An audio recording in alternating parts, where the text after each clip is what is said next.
Hello दोस्तों, welcome to online panchakarma workshop. Panchakarma workshop की पहली क्लास में आपका बहुत स्वागत है। दोस्तों, ये जो कोर्स है ये बहुत ही इंटरेस्टिंग होने वाला है। इसमें हम पंचकर्मा के सभी प्रोसीजर्स आपको बहुत डिटेल में पढ़ाने वाले हैं और आपके सारे कंसेप्ट्स क्लियर करने वाले हैं। एंड अगर आपको कहीं पे भी डाउट हो, आप व्हाट्सएप में मैसेज करके अपने डाउट को क्लियर कर सकते हैं। और अगर आप चाहें तो हम उस स्पेसिफिक डाउट पे एक अलग वीडियो भी आपको बनाकर दे सकते हैं। दोस्तों, पंचकर्मा वर्कशॉप की ये जो 10 दिन की क्लास है ये बहुत ही ज़्यादा इंटरेस्टिंग होने वाली है। आपके सारे कंसेप्ट्स क्लियर करवाएंगे हम, ताकि आप इंडिविजुअली अपने बलबूते पर पंचकर्मा प्रैक्टिस अपने क्लिनिक पे कर सकें। दोस्तों, कहने को हमने पंचकर्मा बीएमएस के दौरान भी पढ़ा है, लेकिन कहीं ना कहीं हमारे कंसेप्ट्स क्लियर नहीं होते, हमें कन्फ्यूजन होता है प्रोसीजर्स को लेके। इसलिए इंडिविजुअली आफ्टर क्लियरिंग बीएमएस जब हम आयुर्वेदिक प्रैक्टिस करते हैं तो हम शोधन चिकित्सा परफॉर्म नहीं करते अपने पेशेंट पे, टोटली डिपेंडेंट रहते हैं शमन चिकित्सा पर। लेकिन और यही वजह है हम एक्स्ट्रा चार्जेस देके आफ्टर बीएमएस ऐसे कोर्सेज़ को ज्वाइन करते हैं। ये कोर्स आपका बहुत ही इंटरेस्टिंग होने वाला है। हम इस कोर्स में आपको टोटल पंचकर्मा प्रोसीजर सब कुछ बताएंगे और कोर्स कंप्लीट होने के बाद आपको स्टडी मटेरियल भी प्रोवाइड किया जाएगा आपकी ईमेल आईडी पर। तो चलिए दोस्तों, स्टार्ट करते हैं अपनी फर्स्ट क्लास। सबसे पहले तो हम हेल्थ की डेफिनेशन के बारे में बात करेंगे। According to modern medical science, health is a state of complete physical, mental and social wellbeing. ठीक है, एक social, mental and physical wellbeing state को हम हेल्थ बोलते हैं। बट आयुर्वेद में इसको क्या कहते हैं? आयुर्वेद में हम physical, mental and social wellbeing के अलावा दोष, धातु, अग्नि, मल क्रिया के बैलेंस्ड स्टेट को भी कंसीडर करते हैं। अगर दोष, धातु, मल क्रिया, अग्नि बैलेंस स्टेट में है और इसके अलावा प्रसन्न आत्मा मीन्स हैप्पी सोल, मानस एंड प्रसन्न इंद्रिय सेंस ऑर्गन्स, ये सब भी हैं, तो मतलब ये सब भी प्रसन्न स्टेट में है, एक हैप्पी स्टेट में है, तो हम उस व्यक्ति को हेल्दी यानी कि स्वस्थ कह सकते हैं। 3 दोष हैं, वात, पित्त, कफ। इन 3 दोषों का जो इक्विलिब्रियम स्टेट है उसको मेंटेन करना ही आयुर्वेदिक ट्रीटमेंट का मेन ऑब्जेक्टिव होता है। और किसी भी कारण से जब इनका बैलेंस बिगड़ जाए, या तो ये वृद्धि होती है इनकी या दोषों का क्षय होता है, means on the lower side, तो हमारे शरीर में व्याधि पनपती है जब ये आउट ऑफ बैलेंस होते हैं। इन दोषों को बैलेंस स्टेट में करने के लिए कई तरह के ट्रीटमेंट्स बताए हैं, जैसे कि रसायन चिकित्सा, वाजीकरण चिकित्सा, दिनचर्या, ऋतुचर्या, पंचकर्मा एक्सेट्रा। क्योंकि ये पंचकर्मा वर्कशॉप है तो हम मेनली पंचकर्मा पे ही फोकस करेंगे। दोस्तों, पंचकर्मा एक पावरफुल साइंटिफिक टूल है जो हमारे आचार्य द्वारा हमें दिया गया है। ये इतना पावरफुल क्यों है और आज की डेट में साइंटिस्ट इस पे इतना रिसर्च क्यों कर रहे हैं और इसकी एफिशिएंसी को क्यों इतना मान रहे हैं, और यहाँ तक कि इंडिया में ही नहीं बल्कि आउट ऑफ इंडिया बहुत सारी कंट्रीज़ में पंचकर्मा को प्रैक्टिस क्यों किया जा रहा है, ऐसा क्या है इसमें? दोस्तों, जैसा कि हम जानते हैं कि ये शोधन चिकित्सा है। शोधन means detoxification of the body. अब डिटॉक्सिफिकेशन का मतलब होता है बॉडी में से टॉक्सिन्स को रिमूव करना। दोस्तों, पंचकर्मा जो है वो टॉक्सिन्स को सेल्युलर लेवल पर जाकर, मतलब इतने माइक्रो लेवल पर जाकर बॉडी के डीपेस्ट पार्ट में, मतलब सेल्स में से जो एक्यूमुलेटेड जमा हुए टॉक्सिन्स होते हैं, आयुर्वेद में हम टॉक्सिन्स को आम बोलते हैं, उस आम को रिमूव करता है और इसीलिए ये इतना पावरफुल ट्रीटमेंट माना गया है। अब इतने डीपेस्ट पार्ट ऑफ बॉडी से टॉक्सिन्स को रिमूव करने के कारण ये जड़ से ही व्याधि को ठीक करता है। अब जो पंचकर्मा ट्रीटमेंट है जिसको हम क्लिनजिंग ट्रीटमेंट भी बोलते हैं, ये 5 तरह का होता है। इसमें 5 प्रोसीजर्स होते हैं। जो हमारा गैस्ट्रो इंटेस्टाइनल ट्रैक है उसमें ड्यूडेनम यानी कि स्मॉल इंटेस्टाइन तक सारा जो ट्रैक है क्लीन करने के लिए एक अलग प्रोसीजर होता है। फिर ड्यूडेनम से लेकर एंड तक रेक्टम तक क्लीन करने के लिए एक अलग प्रोसीजर होता है। तो जो ड्यूडेनम तक क्लीन करने के लिए जो प्रोसीजर बताया गया है वो है वमन। ठीक है, वमन मीन्स इंड्यूस्ड वॉमिटिंग, मेडिसिन से वॉमिटिंग्स इंड्यूस करवाना, ताकि हमारा जो अपर गैस्ट्रो इंटेस्टाइनल ट्रैक है till duodenum till small intestine वो क्लीन हो जाए। और ड्यूडेनम के बाद जब नीचे का लोअर गैस्ट्रो इंटेस्टाइनल ट्रैक है उसको क्लीन करते हैं हम विरेचन से। विरेचन मीन्स इंड्यूस्ड परगेशन। ठीक है, मेडिकेशन देकर लूज मोशंस पेशेंट को करवाने, ताकि उसका ड्यूडेनम से लेकर जो जितना भी लोअर इंटेस्टाइनल ट्रैक है, गैस्ट्रो इंटेस्टाइनल ट्रैक है, वो क्लीन हो जाए। और इसके अलावा आता है अनुवासन एंड अस्थापन। अनुवासन means enema of medicated oils. जब एनीमा हम ऑयल का देते हैं तो उसे अनुवासन बोलते हैं। जब एनीमा हम थेराप्यूटिक डिकॉक्शन यानी कि क्वाथ का देते हैं तब हम उसे अस्थापन बोलते हैं। एंड देन लास्ट इज नस्यम। नस्यम मीन्स हमारे जो नोज़ में दोनों नोस्ट्रिल्स होते हैं उसमें मेडिकेशन इंसर्ट करना अकॉर्डिंग टू डिजीज़। दोस्तों, पंचकर्मा का जो कंप्लीट प्रोसीजर है वो 3 स्टेप्स में किया जाता है: पूर्वकर्मा, प्रधान कर्मा एंड पश्चात कर्मा। पूर्वकर्मा में वो सारे प्रोसीजर्स आते हैं जिसमें हम पेशेंट को प्रिपेयर करते हैं, उसकी बॉडी को प्रिपेयर करते हैं फॉर द मेन प्रोसीजर। अब पूर्वकर्मा ये वैसा ही आप कह सकते हैं जैसे हम किसी पेशेंट को मॉडर्न मेडिकल साइंस में जैसे उसको सर्जरी परफॉर्म करना हो उस पर, तो हम डायरेक्टली उसको सर्जरी टेबल पर नहीं लेटाते। उससे पहले हम प्री एनेस्थेटिक चेकअप करते हैं, ब्लड टेस्ट करते हैं, और अगर मान लो कोई ब्लड टेस्ट ठीक नहीं आता उसका, जैसे कि शुगर उसकी बहुत बड़ी हुई हो, तो उस कंडीशन में पहले हम उसकी शुगर को नॉर्मल करते हैं मेडिसिन से, चाहे वो ओरल मेडिकेशन हो चाहे वो इंसुलिन हो, उसकी बॉडी को प्रिपेयर करते हैं ताकि वो सर्जरी को झेल सके। ऐसे डायरेक्टली हम we never perform the main procedure on the patient. तो वैसे ही ये पूर्वकर्मा है। पूर्वकर्मा में हमारे जो 2 स्टेप्स आते हैं मेनली, एक है स्नेहन मतलब ओलिएशन ऑफ द बॉडी, एक है स्वेदन मतलब फॉर्मेंटेशन। ये क्यों करवाए जाते हैं? अब बॉडी में जो टॉक्सिन्स एक्यूमुलेटेड है, बॉडी में जो आम दोष है, टॉक्सिन्स जमा हुई हैं, उसको हमने क्लीन करना है। यही हमारा मोटिव है पंचकर्मा का। लेकिन अगर हम मेन प्रोसीजर उस पर परफॉर्म कर देंगे, टॉक्सिन्स को रिमूव करेंगे, तो वो कम्प्लीटली रिमूव नहीं होंगी। उसको पहले जमी हुई टॉक्सिन्स को वहाँ से डिसलॉज करना होगा, उसको लूज़ करना होगा स्नेहन से, ठीक है, स्वेदन से। ठीक है, स्नेहन भी चाहे इंटरनल ओलिएशन हो चाहे एक्सटर्नल ओलिएशन हो, तो उसको पहले लूज़ करना होगा। जब टॉक्सिन्स बिल्कुल लूज़ हो जाए तो हम उस पर प्रधान कर्म परफॉर्म करते हैं, ताकि वो लूज़ हुई toxins easily and completely remove हो जाए पेशेंट की बॉडी से। इसके बाद आता है प्रधान कर्मा। प्रधान कर्मा में 5 पंचकर्मा प्रोसीजर्स होते हैं, जैसा कि मैंने आपको पहले बताया: वमन, विरेचन, अनुवासन, अस्थापन, नस्यम, जो कि पेशेंट पर परफॉर्म किए जाते हैं डिपेंडिंग ऑन मैनी फैक्टर्स। सबसे पहले तो उसका डिजीज़ क्या है, दूसरा कौन कौन से दोष इन्वॉल्व हैं, तीसरा एंड मोस्ट इम्पॉर्टेंट बॉडी के किस पार्ट में वो डिसीज़ लोकेटेड है। तो ये चीज़ें हम पेशेंट में देखते हैं after taking his proper history. इसके बाद आता है पश्चात कर्मा। पश्चात कर्मा में डाइट रेजिमेन इंक्लूड होता है and it is very important, and ये पेशेंट को हेल्प करता है उसके बॉडी टिश्यूज़ को रीस्टोर करने के लिए फिर से, क्योंकि उसकी बॉडी वीक होती है after main procedure of panchakarma, उसकी अग्नि मंद होती है, तो उसको फिर से बॉडी को बिल्डअप करने के लिए, बॉडी के टिश्यूज़ को बिल्डअप करने के लिए, और उसकी जो डाइजेशन है मंद अग्नि को अपने नॉर्मल स्टेट में लाने के लिए, ये जो मेन पश्चात कर्म है ये it is very helpful and it is very important for the successful of panchakarma treatment.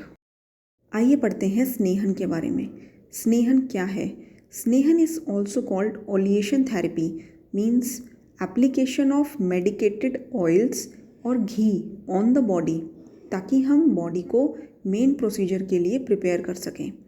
अब स्नेहन क्यों करते हैं, पहले मैंने आपको पहले भी बताया था कि बॉडी में जो अनडाइजेस्टेड टॉक्सिन्स होते हैं या जिसे हम आम बोलते हैं, जो सेलुलर लेवल पर जमा हुए होते हैं, मतलब बॉडी के डीपेस्ट पार्ट में जमा हुए होते हैं, उसको लूज़ करना है, डिसलॉज करना है स्नेहन थेरेपी से, ताकि मेन प्रोसीजर परफॉर्म करते टाइम वो ईजिली एंड कम्प्लीटली बॉडी से रिमूव हो सके। स्नेहन को चरक आचार्य ने सूत्र 22 में डिस्क्राइब किया है और इसको सॉफ्टनिंग की टर्म में भी लिया जाता है। ऑलिएटिंग, मोबिलाइजिंग और डिज़ोल्विंग ये टर्म्स भी स्नेहन के लिए यूज़ की जाती हैं। आइए देखते हैं स्नेहन की प्रॉपर्टीज़ के बारे में। स्निग्ध गुरु शीत, मृदु द्रव, पिच्छल, सार, मंद, सूक्ष्म। अब ये तो हमने कई बार पढ़ा है, बट आइए इसे समझते हैं। स्निग्ध मीन्स ओलिएटिंग, गुरु मीन्स स्ट्रेंथनिंग, जो बॉडी टिश्यूज़ को स्ट्रेंथ प्रोवाइड करे। शीत को हम स्टेबलाइजिंग में की फॉर्म में लेते हैं। मृदु मीन्स सॉफ्टनिंग, द्रव मीन्स लिक्विफाइंग, पिच्छल मीन्स बाइंडिंग, मतलब जिसमें बाइंडिंग कैपेसिटी हो। सार मीन्स मोबिलाइजिंग, मंद मीन्स जो लॉन्ग एक्टिंग हो, सूक्ष्म मीन्स जो ईजिली बॉडी में पेनिट्रेट कर जाए। क्योंकि आपने देखा है जब भी हम स्किन पे ऑयल अप्लाई करते हैं तो वो कैसे पेनिट्रेट कर जाता है। आइए देखते हैं इसकी क्लासिफिकेशन के बारे में। ओरिजिन के बेसिस पर ये दो तरह का होता है, animal based and plant based, means जंगम एंड स्थावर। यूसेज के बेस पर इंटरनल मतलब अभ्यंतर प्रयोग एंड एक्सटर्नल मतलब बाह्य प्रयोग। कॉम्बिनेशन के अकॉर्डिंग इसको हम 3 तरह का क्लासिफिकेशन में लेते हैं। यमल मीन्स डबल, ट्रिपल मीन्स त्रिवृत, क्वाड्रेट मीन्स महान। ठीक है, जो 2 स्नेहों को मिलाकर बना हो उसे यमल बोलते हैं, 3 को त्रिवृत यानी कि ट्रिपल, एंड महान को quadrate. And next is action based पर ये है नरिशिंग मतलब भृंगण, एलिविएटिंग शमन, एंड इरेडिकेटिंग मतलब शोधन। 3 तरह का स्नेह होता है based on action. And based on preparation it is soft means मृदु, मीडियम मीन्स मध्यम, एंड हार्ड मीन्स खर स्नेह। डोसेज के बेस में वेरी स्मॉल डोज हरिस्यसी, स्मॉल ह्रस्व, मीडियम मध्यम, एंड लार्ज इज उत्तम। ठीक है, ये है डोसेज के बेस पे क्लासिफिकेशन। आइए देखते हैं रिकमेंडेशन फॉर स्नेहन। स्नेहन को हम पेशेंट पर कब अप्लाई करेंगे, चाहे वो इंटरनल हो चाहे वो एक्सटर्नल हो। कौन कौन सी कंडीशंस हैं जिसमें स्नेहन का प्रयोग करेंगे। सबसे पहले है बिफोर स्वेदन, स्वेदन से पहले हम स्नेहन करेंगे। बिफोर वमन एंड विरेचन, वमन विरेचन से पहले हम करेंगे स्नेहन। वातज डिसऑर्डर्स में and in conditions like exertion, excessive intake of alcohol, excessive indulgence in sex, dryness of body, anaemia में, इमैसिएटेड वेरी थिन जो मसल वास्टिंग कंडीशन होती है उस केस में, एक्सेसिव स्ट्रेस में, एजड में, चिल्ड्रन में, ऐसी सब कंडीशंस में स्नेहन एडवाइजेबल होता है। इसके बाद हम देखेंगे कॉन्ट्राइंडिकेशन ऑफ स्नेहन। ओबेसिटी में बहुत ज़्यादा ओबीज हो, मोटा हो पेशेंट, एक्सेसिव स्लाइवेशन हो उसको, डायरिया में, एनोरेक्सिया में, नोजिया में, अबॉर्शन केस में, प्रेगनेंसी में, वॉमिटिंग्स में, aversion to oily substance, and immediately after वमन या विरेचन या वस्ती, मतलब वमन विरेचन या वस्ती के इमीडिएटली बाद स्नेहन नहीं करवाना चाहिए। इंटॉक्सिकेटेड या पॉइजनिंग स्टेट में या फिर एक्सेसिव वीकनेस में, ऐसी कंडीशंस में स्नेहन कॉन्ट्राइंडिकेटेड होता है। स्नेहोपगदशमानी, स्नेहोपगदशमानी क्या है, इसमें कौन कौन से द्रव्य आते हैं, ये आचार्य चरक ने कहाँ पे डिस्क्राइब किया है, इसकी क्या क्वालिटीज़ है, इसकी फॉर्मुलेशंस कौन कौन सी हैं, ये आपको हम बताते हैं। देखो, चरक आचार्य ने सूत्र 4/13 में 10 ड्रग्स जो स्नेहन कर्म में काम आते हैं उनका डिस्क्रिप्शन दिया है, उसी को हम स्नेहोपगदशमानी कहते हैं। जो द्रव्य इसमें आते हैं वो हैं द्राक्षा, यष्टि मधु, मधुपर्णी, मेदा विदारी, काकोली, शीर काकोली, जीवक जीवंती, शालपर्णी। और इनकी क्वालिटीज़ क्या है? दोस्तों, ये जितने भी द्रव्य हैं जो स्नेहोपगदशमानी में आते हैं, ये मधुर विपाक होते हैं। इसमें आप यानी कि जल और पृथ्वी महाभूत का मेजॉरिटी रहता है। एंड इसमें जितने भी इंग्रेडिएंट्स हैं मोस्टली इनका शीतवीर्य होता है, कोल्ड इन पोटेंसी। ये न्यूट्रिशियस होते हैं, रेजुविनेटिव होते हैं, नरिशिंग होते हैं और ऑयलेटिंग प्रॉपर्टी होती है, स्निग्ध होते हैं, एंटीऑक्सीडेंट्स होते हैं एंड टिश्यू रिप्लेनिशर भी होते हैं। और ऐसे कौन से फॉर्मुलेशंस हैं जिसमें स्नेहोपग के ये जो 10 द्रव्य हैं वो पाए जाते हैं? सबसे पहले द्राक्षाघृत, द्राक्षादिघृत, द्राक्षा अवलेय, यष्ट्यादि घृत, जीवंत्यादि घृत, विदार्यादि घृत, यष्टि मधुका तेल, ककोल्यादि कषाय, द्राक्षादि कषाय एक्सेट्रा। ये कुछ इम्पॉर्टेंट फॉर्मुलेशंस हैं जिसमें ये गण पाए जाते हैं। अब से आप द्राक्षादि घृत या यष्ट्यादि घृत इनमें से कोई भी फॉर्मुलेशन का नाम सुनेंगे तो आपको पता होगा कि इसमें स्नेहोपगदशमानी द्रव्य पाए जाते हैं। और आपको ये भी पता होगा कि इसमें मधुर विपाक होता है, शीतवीर्य होते हैं, ये न्यूट्रिशियस होते हैं, एंटीऑक्सीडेंट्स होते हैं, टिश्यू रिप्लेनिशर होते हैं। तो उस हिसाब से आप पेशेंट पर भी इनका प्रयोग कर सकते हैं। और ये जो मैंने द्रव्य बताए हैं आप इंडिविजुअली भी घर पे इनका फॉर्मुलेशन प्रिपेयर कर सकते हैं। फॉर एग्ज़ाम्पल, जैसे विंटर्स में क्रैक हील्स हो जाती हैं, बहुत सारे पेशेंट्स आपके पास आते हैं कि कोई ऐसी दवाई बताइए जो कि क्रैक हील्स पर हम प्रयोग कर सकें ताकि हमारे पैर ठीक हो जाएं। तो आप सिंपली क्या करेंगे, जो जीवंती द्रव्य है उसको घी के साथ कुक करेंगे और एक एफिशिएंट लोशन बनाएंगे जिसको वो हैंड्स पे, फुट पे या यहाँ तक कि लिप्स पर भी अप्लाई कर सकते हैं। और उसी तरह से जैसे विंटर्स में स्किन बहुत ज़्यादा ड्राई हो जाती है, इन दैट केस यष्टि मधु यानी कि मुलेठी को आप घी में या ऑयल में मिक्स कर पेशेंट को अपनी बॉडी पे ड्राई स्किन जहाँ जहाँ पर है वहाँ अप्लाई करने को कह सकते हैं। स्नेह कल्पना। दोस्तों, आयुर्वेदिक ट्रीटमेंट के लिए एंशिएंट टाइम्स में 4 तरह के स्नेह का प्रयोग किया जाता था, घृत, तेल, वसा, मज्जा। लेकिन आज की डेट में मेनली 2 तरह के स्नेह का प्रयोग किया जाता है स्नेहन के लिए, यानी कि ओलिएशन थेरेपी के लिए। और वो 2 तरह के स्नेह हैं, तेल और घृत। आयुर्वेदिक ट्रीटमेंट के लिए जो स्नेह मतलब जिस भी स्नेह का हम प्रयोग करते हैं उसको हम यूजुअली हर्ब्स के साथ प्रिपेयर करते हैं, उसमें द्रव्यों का प्रयोग किया जाता है। अब जो द्रव्यों का प्रयोग करके मेडिकेटेड ऑयल बनाया जाता है जिसे हम हर्बल ऑयल भी कहते हैं, वो हम क्यों यूज़ करते हैं, इसके पीछे 2 कारण हैं।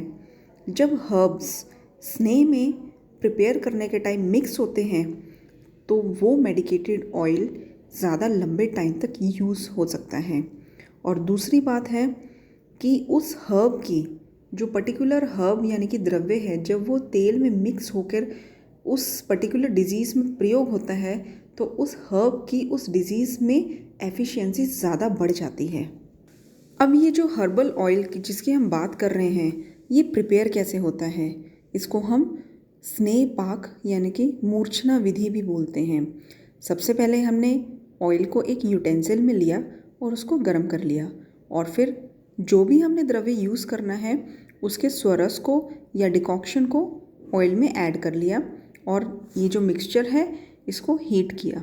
एंड आफ्टर सम टाइम इसमें मिल्क ऐड करना है और थोड़ी देर बाद जब ये हीट हो जाए अच्छे से, उसमें एरोमेटिक द्रव्य जो अरोमा ड्रग्स होते हैं वो ऐड करके उसको कुछ टाइम के लिए हीट करना है। मतलब हमने पहले ऑयल डाला, फिर द्रव्य का स्वरस डाला, फिर उसको हीट किया एंड देन मिल्क डाला एंड एरोमेटिक द्रव्य हमने डाले जो प्रक्षेप द्रव्य होते हैं।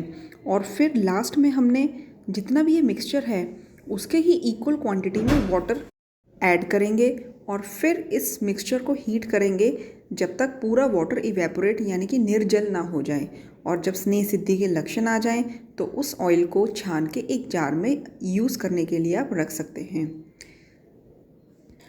ये तो था एक जनरल तरीका for the preparation of herbal oil.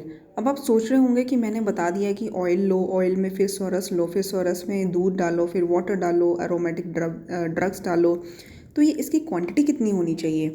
देखिए, जब भी आप हर्बल ऑयल की प्रिपरेशन कर रहे हैं तो आपका जो स्नेह है यानी कि ऑयल है वो आपके कल्क या स्वरस अगर आप यूज़ करते हैं तो ऑयल कल्क या स्वरस से 4 गुना ज़्यादा होना चाहिए।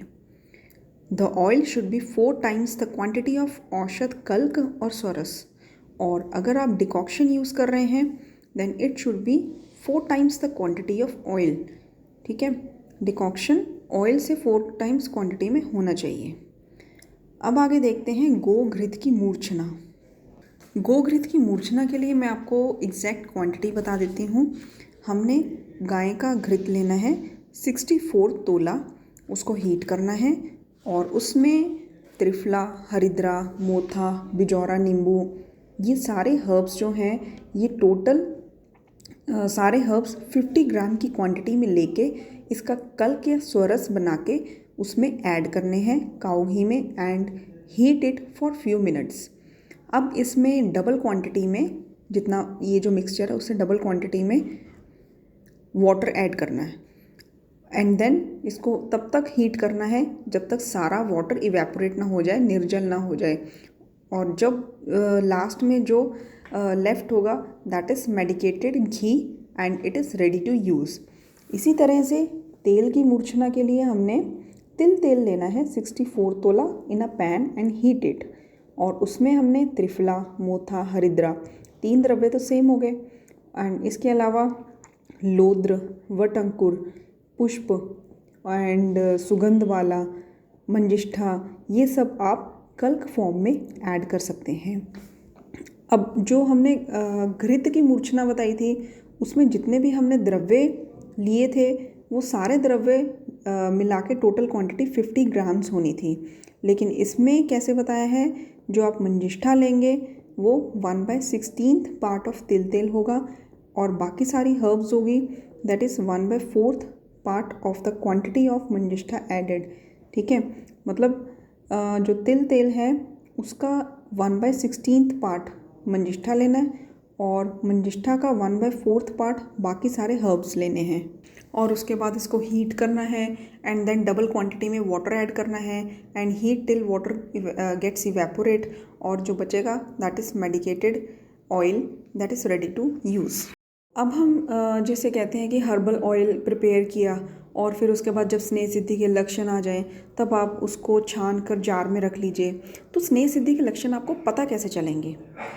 देखिए, ऑयल प्रिपरेशन के लिए यानी कि स्नेह सिद्धि परीक्षा के लिए 3 लक्षण होते हैं। अगर सारा वाटर इवेपोरेट हो जाता है और जो कल्क है पैन में या यूटेंसिल में कल्क जो बचता है बाद में वो गोंद की तरह अपीयर होने लगे देन इट इज़ कॉल्ड मृदु पाक और उसे हम अभ्यंग में प्रयोग करते हैं। मध्यम पाक का कैसे पता चलता है, जो कल्क पानी के इवेपोरेट होने के बाद, पानी के उड़ने के बाद जो कल्क बचा है वो हलवे की तरह हो दैट इज़ मध्यम पाक। एंड जो खर पाक है वो कैसे पता चलता है, जब कल्क होता है it get separated from the स्नेह, मतलब कल्क पैन में नीचे सेटल हो जाता है और स्नेह अलग से यानी कि ऑयल अलग से दिखता है एंड कल्क अलग से दिखता है दैट इज़ खर पाक और इसको नस्य में प्रयोग किया जाता है। अकॉर्डिंग टू सीज़न स्नेह की क्या रिकमेंडेशन होती है। देखिए, अगर शरद का सीज़न है, शरद ऋतु है, तब आपको घृत का प्रयोग करना चाहिए। वर्षा में तेल का प्रयोग करना चाहिए। हेमंत ऋतु में वसा का प्रयोग करना चाहिए एंड मज्जा का भी हेमंत ऋतु में प्रयोग होता है। और अगर ग्रीष्म है यानी कि गर्मियों में स्नेहन रात को परफॉर्म करना चाहिए और ठंड में शीत ऋतु में मॉर्निंग में स्नेहन प्रयोग कर सकते हैं। और वात और पित्त एग्रावेटेड है, ठीक है, हमने जैसे कि पहले कहा कि स्नेहन का प्रयोग डिजीज़ को देखकर, व्याधि को, दोष को देखकर करना चाहिए। तो अगर दोष में आपको डोमिनेंसी में वात और कफ मिलता है तब स्नेहन रात को किया जाता है। एंड एग्रावेटेड यानी कि कफ और वात दोष डोमिनेंट होते हैं तो मॉर्निंग में स्नेहन किया जाता है। मतलब वात के साथ कफ हो तो मॉर्निंग में, वात के साथ पित्त हो तो इवनिंग में। अब हम इंडिविजुअली सब तरह के स्नेह की प्रॉपर्टीज़ के बारे में जानेंगे। घृत की क्या प्रॉपर्टीज़ होती हैं? सबसे पहले तो ये इम्यूनिटी को इंक्रीज़ करता है और डाइजेस्टिव फायर को इंक्रीज़ करता है, ठीक है, एंड स्ट्रेंथ देता है, स्किन लस्टर करता है, मतलब स्किन शाइन करता है, intellect, softening of skin, rejuvenating, it prevents degenerative changes, eyesight को इम्प्रूव करता है और वात और पित्त दोष के लिए बहुत ही उम्दा काम करता है, मतलब बहुत अच्छा होता है। इसके जो यूजेस हैं, इसको ओरली यूज़ कर सकते हैं, एक्सटर्नली यूज़ कर सकते हैं, वस्ती में प्रयोग कर सकते हैं, नस्से में प्रयोग कर सकते हैं। तेल की जो प्रॉपर्टीज़ होती हैं, तेल स्किन को टोन करता है, सॉफ्टन करता है, आइज़ के लिए अच्छा होता है, एंटी हेलमिंथिक मतलब जो वॉर्म इन्फेक्शन होता है, वॉर्म इन्फेस्टेशन, उनके लिए बहुत अच्छा होता है, रिलीव्स हेडेक, ईयर एक एंड वेजाइनल पेन रिलीव करता है, यूट्राइन पेन रिलीव करता है, स्ट्रेंथन मसल्स, एलिविएट्स वात एंड कफ, ठीक है। जहाँ घृत वात और पित्त के लिए अच्छा माना गया है, वहीं पे तेल वात और कफ के लिए अच्छा माना गया है। इसको हम कैसे यूज़ करते हैं? वस्ती में, नस्से में, ओरली, एक्सटर्नली फॉर परिषेक, अभ्यंग, अवगाहन, करण पूरण, अक्षी पूरण, इन सब में इसका प्रयोग किया जाता है। वसा की प्रॉपर्टीज़ क्या है? वसा स्ट्रेंथ को इंक्रीज़ करती है, विरिलिटी को इंक्रीज़ करती है, मतलब सेक्सुअल पावर को इंक्रीज़ करती है, फैट रिलीव्स आर्थ्रेल्जिया, ठीक है, मतलब कि वेट गेन में हेल्प करती है। आर्थ्रेल्जिया मतलब कि मल्टीपल जॉइंट्स में जो बहुत ज़्यादा पेन होता है उसको ठीक करती है। हेडेक में, ईयर एक में, ये काफ़ी ज़्यादा इसका यूज़ अच्छा है एंड वाता डिसऑर्डर्स में बहुत अच्छा काम करती है। मज्जा की क्या प्रॉपर्टीज़ हैं? मज्जा मतलब बोन मैरो, बोन को स्ट्रॉन्ग बनाती है, बोन मैरो को इंक्रीज़ करती है, increases strength, virility, increases fat and vata dosha को शमन करती है। नेक्स्ट हम देखेंगे how to perform procedure of स्नेहन फॉर संशोधन। दोस्तों, स्नेहन जो पंचकर्मा का पहला प्रोसीजर है, ये एक बहुत ही टेक्निकल प्रोसीजर है। एक लेमैन उसे इस तरह से समझेगा कि जैसे हमने एक्सटर्नली ऑयल बॉडी पे अप्लाई किया या इंटरनली हमने ऑयल ले लिया या घी ले लिया, दैट इज़ कॉल्ड स्नेहन। बट ये एक बहुत ही टेक्निकल टर्म है और इसको बहुत ही सोच समझ के हम अपने पेशेंट पर यूज़ करते हैं। इसके बेसिकली 3 स्टेप्स हैं। एक आयुर्वेदिस्ट, और आई होप इस कोर्स को लर्न करने के बाद आपकी दृष्टि भी उतनी ही टेक्निकल हो जाएगी, जिसमें आप स्नेहन अपने पेशेंट पर परफॉर्म करने से पहले 3 स्टेप्स से गुजरेंगे।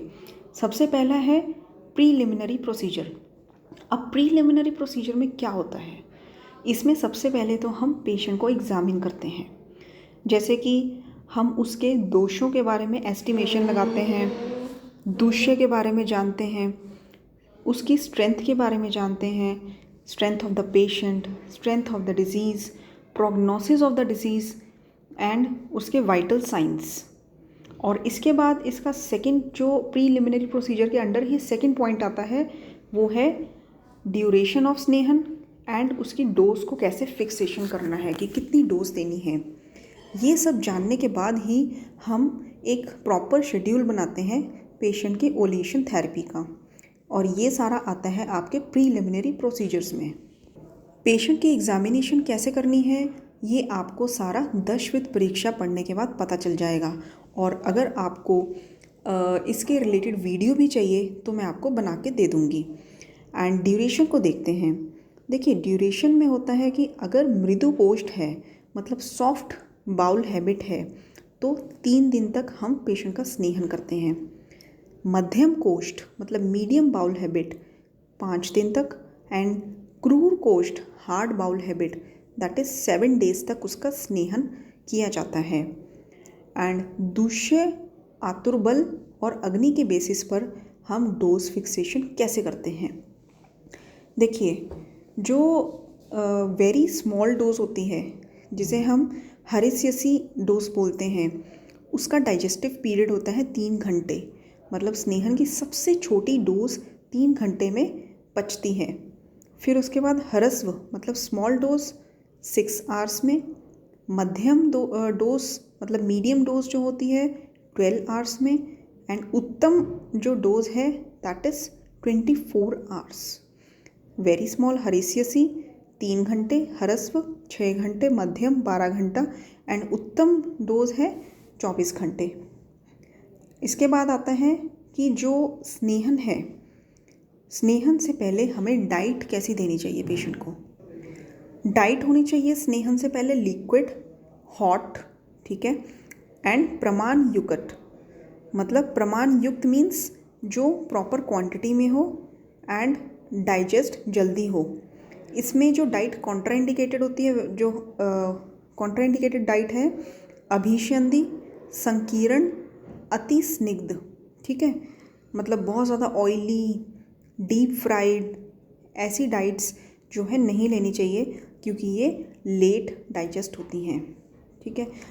अब डिज़ीज़ के अकॉर्डिंग हम स्नेह, कौन सा स्नेह सेलेक्ट करेंगे ये देखिए। अब ये आपको सारा रिटन में मिल जाएगा, आप बस सुनिए। इसमें पहले तो हमने डोज डिसाइड की पेशेंट के स्ट्रेंथ के अकॉर्डिंग, उसकी अग्नि के अकॉर्डिंग कि अगर जैसे मंद अग्नि है या फिर तीक्ष्ण अग्नि है तो उसमें कितने घंटे के लिए मतलब कितनी डोज उसको देनी चाहिए जो इतने घंटे में डाइजेस्ट हो जाए।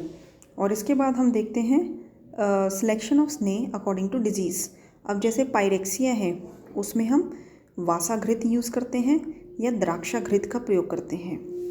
ब्लीडिंग डिसऑर्डर्स में हम वासाघृत का प्रयोग करते हैं और शतावरी घृत का भी प्रयोग कर सकते हैं। स्किन डिजीज़ में तिक्त शुवाकु घृत, तिक्त षटपल घृत, महातिक्त घृत, महाखदिर घृत, ये स्किन प्रॉब्लम्स में हम यूज़ करते हैं। पाइल्स में पिप्पले आदि घृत, चव्य आदि घृत। एपिलेप्सी में महाकल्याणक घृत, पंचगव्य घृत, महापंचगव्य घृत।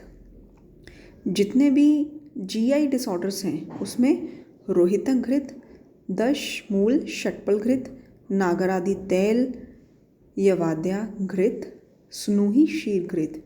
अनीमिया में कटुकी घृत, पथ्यादि घृत, दंती घृत, हरिद्रा घृत। एस्थमा में पिपल्यादि घृत, दशमूल घृत, तेजोवत्यादि घृत, मनशिलादि घृत। ब्रोंकाइटिस में कंटकारी घृत, पिपल्यादि घृत, त्रयोष्णादि घृत, रासना घृत, कंटकारी घृत, कुलथादि घृत, गुड़ुच्यादि घृत। वातज डिसऑर्डर्स में सहचर आदि तैल, दशमूल घृत, दशमूल आदि घृत, चित्रक आदि घृत, बला आदि घृत, निर्गुंडी तैल, मूलकादि तैल, पंचमूल आदि तैल, सहचर आदि तेल। गाउट में अमृत आदि घृत, सुकुमार तेल, पारुषक घृत। यूट्राइन डिसीजेस में बृहद शतावरी घृत। तो ये सारे एग्जाम्पल्स थे जो प्रैक्टिकली यूज़ किए गए हैं पेशेंट पर ऐसे डिसीजेस में। इसके बाद हम आते हैं मेन प्रोसीजर में। पहले तो हमने डोज सेलेक्ट की, हमने ड्यूरेशन सेलेक्ट किया, पेशेंट को एग्जामिन किया। उसके बाद मेन प्रोसीजर में हम क्या करेंगे, अपने पेशेंट को मोटिवेट करेंगे, अपने पेशेंट को कन्विंस करेंगे।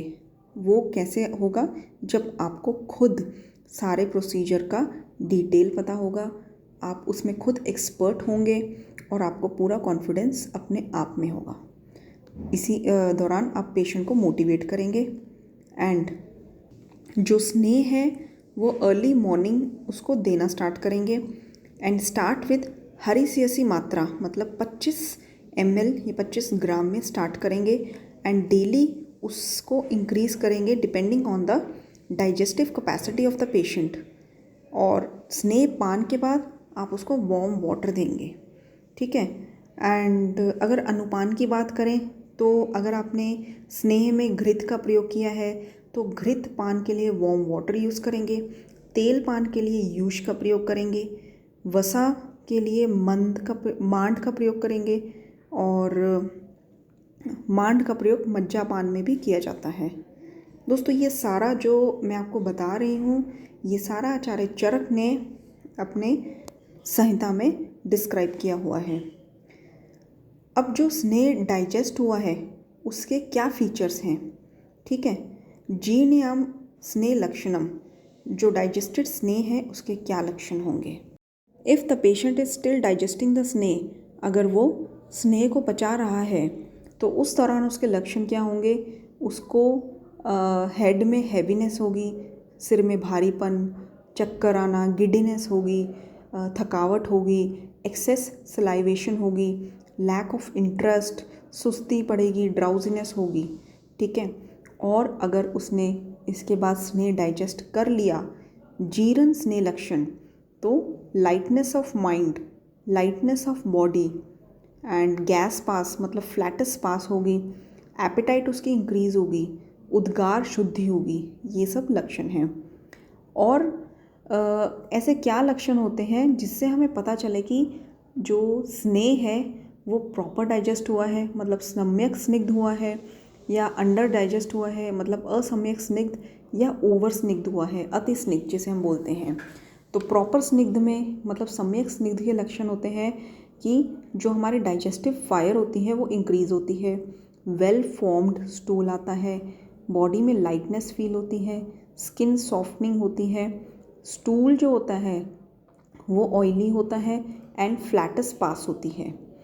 जो असम्यक स्निग्ध है उसमें स्टूल जो है that is not well formed, body में ड्राइनेस रहती है, स्टूल में भी ड्राइनेस रहती है, मंदाग्नि होती है और बार बार डकार आना, एंड जो एपिगैस्ट्रिक बर्निंग होती है जैसे जलन महसूस होना थ्रोट में, और वीकनेस होती है, इनडाइजेशन होती है, दैट इज़ असम्यक स्निग्ध। ओवर स्निग्ध, अति स्निग्ध, ज़्यादा हमने डोज दे दी अगर पेशेंट को तो उसमें क्या लक्षण होते हैं। हैवीनेस होती है, बॉडी में जकड़ाहट होती है, stiffness, and semi solid stool pass होता है, ड्राउजीनेस होती है, उल्टी आने का मन करना यानी कि नोजिया, एक्सेसिव स्लाइवेशन होती है और भूख बिल्कुल ना लगना, डायरिया होना, ये सब अति स्निग्ध के लक्षण होते हैं। स्नेहन में इमीडिएट कॉम्प्लिकेशंस भी आपको पता होने चाहिए। इमीडिएट कॉम्प्लिकेशंस क्या होते हैं। अगर पर्सन को फीवर हो, ड्राउजीनेस हो, पेट में दर्द हो, कॉलिक, इनडाइजेशन हो, बहुत ज़्यादा प्यास का लगना, नोजिया होना, स्टिफनेस होनी, ड्राउजीनेस होनी एंड टिम्पैनिस, एनोरेक्सिया, ये सारे इमीडिएट कॉम्प्लिकेशंस होते हैं। और हम इसे मैनेज कैसे करेंगे, वेरी इंपॉर्टेंट पॉइंट। हम उसको वार्म वाटर देंगे पीने के लिए, गर्म पानी पीने के लिए, लंघन करेंगे, पाचन, रुक्षण, वमन, ये सारे ऑप्शंस होते हैं immediate management of the complications. Medicine कौन सी दे सकते हैं हम, शंखवटी दे सकते हैं, शिवाक्षार पाचन चूर्ण दे सकते हैं, त्रिफला दे सकते हैं, संजीवनी वटी दे सकते हैं, तक्र अरिष्ट दे सकते हैं। और ये तो हो गई बात इमीडिएट कॉम्प्लिकेशंस की।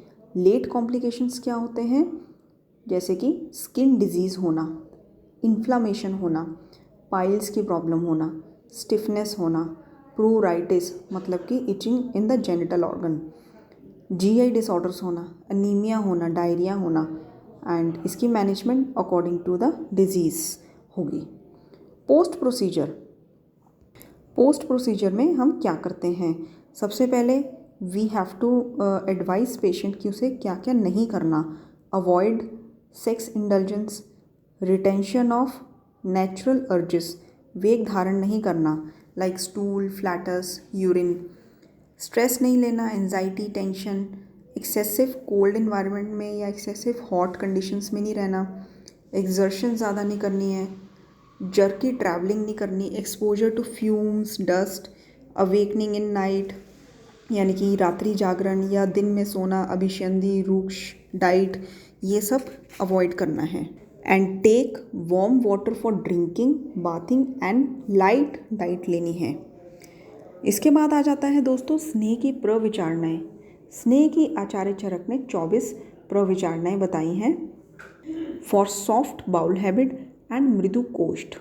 ठीक है, जिनको जो मृदु कोष्ठ होता है जिनका, उनके लिए ये स्नेह की 24 प्रविचारणाएँ हम प्रयोग कर सकते हैं, जैसे कि औधन बात, विलेपी, रस, मांस रस, दूध। कईयों को दूध के मात्र दूध देने की ज़रूरत पड़ती है और उनको स्नेहन हो जाता है। दही, यवागु, सूप, शाक, यूष, काम्बलिक, खाद, सत्तू, तिल पिष्टादि एंड गंडूश, अभ्यंग, वस्ती, उत्तर वस्ती।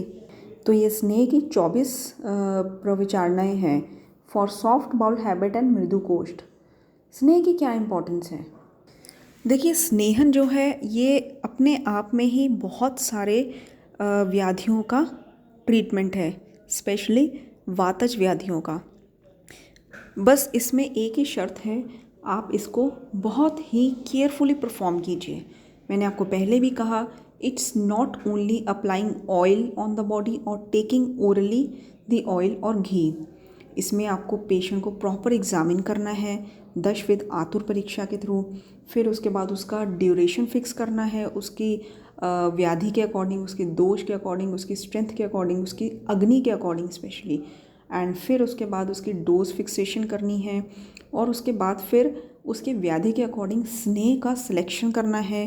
एंड वेरी इंपॉर्टेंट ये है कि उसके स्नेह सिद्धि के लक्षण देखने हैं कि आप अपनी पूरी कोशिश करेंगे कि उसमें सम्यक स्नेह सिद्धि के लक्षण आए, ताकि आपको बहुत ही अच्छा रिजल्ट मिले अपने पेशेंट में। इसमें से एक भी पॉइंट अगर आपका मिस हो जाता है तो आपका पेशेंट यही कहेगा कि मैंने पंचकर्मा ट्रीटमेंट करवाया, स्नेहन करवाया, पैसे भी खर्च करे, पर मुझे रिजल्ट नहीं मिला।